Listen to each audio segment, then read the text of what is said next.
মরে গেলে ভালোবাসা বেড়ে যায়, লাশে যখন মানুষ পরিণত হয় মানুষের সুনাম বেড়ে যায়। বেঁচে থাকতে কেউ ভালোটা বলতে চায় না। এর জন্য এটা নির্মিত হইতো, এমন না যে আমরা শাড়ি চুড়ি গহনা সবসময় পরে রাস্তাঘাটে ঘুরছি, এমন না। আমরা ভিডিও করছি, ভিডিও করার পর এগুলো খুলে ফেলছি জাস্ট কন্টেন্টের জন্য।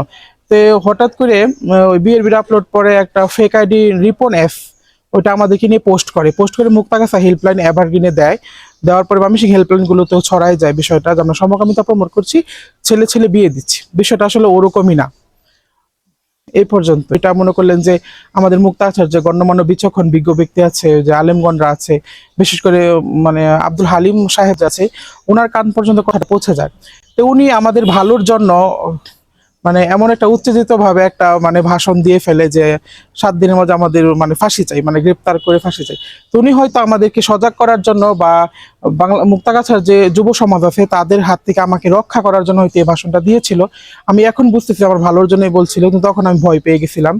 তো ওনার সাথে আমি যোগাযোগ করি, আসলে যতটা মানে কঠোরভাবে ভাষণটা দিয়েছিল আব্দুল হালিম সাহেব মোটেও এরকম না, অনেক ভালোভাবে আমাকে বুঝাইছে, খুব আন্তরিকভাবে কথা বলছে। তো আমি ওনার কথায় মানে এমন ভাবে আমি মানে ইমপ্রেস হয়েছে যে আগে পরে আমার ওরকম ইসলামিক কোনো জ্ঞান ছিল না। উনি আমাকে অনেকভাবে বুঝাইছে যে ছেলেরা মেয়ে সাজলে ওটা অনেক গুনাহ, তুমি আর মেয়ে সাজো না, তুমি অন্যভাবে কন্টেন্ট করো, তোমার ভিডিও আমরা দেখবো, তোমাকে আমরা সাপোর্ট করবো। এই কথাগুলো শোনার পরে আমি ওইখানে স্টেটমেন্ট দিছি যে আমি আর মেয়ে সাজবো না। তো এটাই। তো দেশবাসীর কাছে আমার একটাই মানে আবেদন যে আমাকে কখনো কোথাও দেখলে বাজেভাবে নিবেন না, আমাকে কেউ বাজেভাবে উপস্থাপন করবেন না।